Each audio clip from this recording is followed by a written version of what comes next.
On November 28, 2016, a commercial flight did something that is supposed to be impossible. It ran out of fuel in mid-air. This is the story of LaMia Flight 29333, a tragedy that was built, piece by piece, on a foundation of flawed decisions, broken rules, and a truly inexplicable silence. Let's break down how every single layer of safety failed on that tragic night. I mean, just imagine it for a second. You're thousands of feet up in the air, and then suddenly, the engines go silent.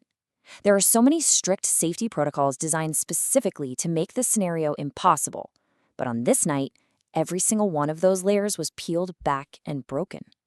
On the surface, this was a charter flight with a pretty celebratory mood. It was carrying the Brazilian football team, Chapecoense, on their way to the biggest match of their entire lives in Colombia. But the airline they chose to fly with had a deeply, deeply troubled history. Yeah, this tragedy didn't just happen in a vacuum. LaMia wasn't just unlucky. It was an airline plagued with problems. It had moved its operations to Bolivia for the simple reason that it couldn't get certified in its home country of Venezuela. All the evidence, from company sources to aviation stats, it all pointed to an airline that was cutting corners to save money, setting a really dangerous precedent long before this flight ever left the ground. The chain of errors that led to this disaster actually began on the ground, with a flight plan that should never, ever have been approved. So let's break down how a series of what seemed like small issues compounded into a fatal flaw. So first, we have to understand this little piece of aviation law. The seventh freedom is basically what allows, let's say, a French airline to fly you from New York to London. But Brazil and Colombia had some restrictions, which meant LaMia, being a Bolivian airline, couldn't fly the team directly from Brazil. This forced a stopover in Santa Cruz, Bolivia, adding another leg to the journey and, well, another chance for things to go wrong. And right here, you can just see the cascade of failure in action. The initial plan was safe. It included a vital refueling stop. But then a minor delay, to get a player's video game, meant they'd miss the airport's closing time in Cobija. Instead of just waiting until morning, a catastrophic decision was made: fly direct. An official on the ground actually rejected this new plan, correctly pointing out the lack of fuel. But somehow, another official just waved it through, sending the plane on its way with a fatal flaw baked right in. The flight plan itself was absolutely chilling. It listed the expected flight time and the aircraft's fuel endurance as the exact same number: 4 hours and 22 minutes. That means there was no reserve fuel for holding patterns, for weather, for anything. It was a flight with zero margin for error, a flagrant violation of international aviation law. And to put that in perspective, the plane should have been carrying over 12,000 kilograms of fuel to be legally and safely compliant. It took off with just over 9,000. That's a deficit of more than 3 metric tons. They were essentially flying on fumes before they even left the runway. So, with a doomed flight plan approved, the final layer of safety was the crew in the cockpit.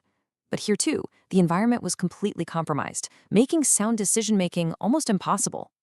The failures in the cockpit were just staggering. The captain's English license, which is mandatory for international aviation, had expired.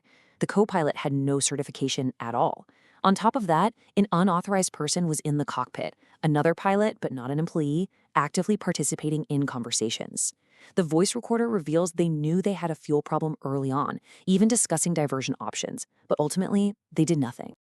As the flight progressed and the fuel gauges dropped, this single most damning failure occurred. The crew remained silent.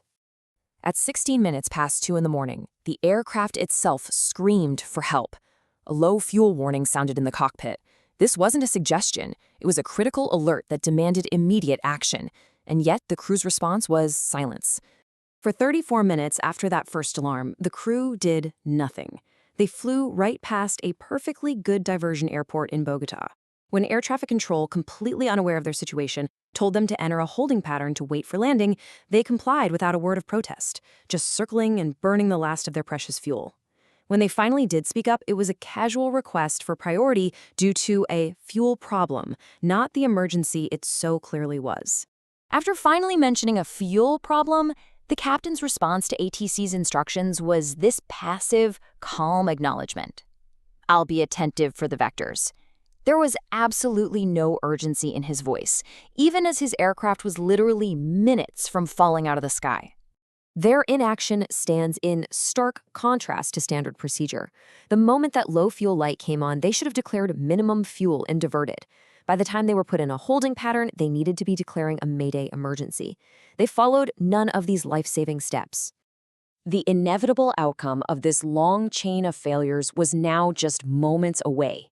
The silence and inaction in the cockpit were about to be met with the terrifying reality of physics. At 2:52 a.m., the crew finally used the words, "We are in a fuel emergency." But by this point, it was no longer a declaration. It was a statement of fact. The aircraft's fate was already sealed. In a terrifyingly rapid succession, the engines, starved of fuel, began to fail. First number 3, then number 4, taking the main electrical systems with it. Just 2 minutes later, the remaining 2 engines flamed out. The plane became a glider in the dark, and at 2:59 a.m., it slammed into a mountainside just short of the airport. The investigation that followed found no mystery, no mechanical failure. It found a crash caused entirely by human error and systemic neglect. The official cause of the crash was a direct result of everything we've just seen: deficient planning by the airline and the crew's failure to act and declare an emergency. As a final, damning detail, investigators found the airline's insurance had lapsed weeks before the crash. LaMia should not have been flying at all.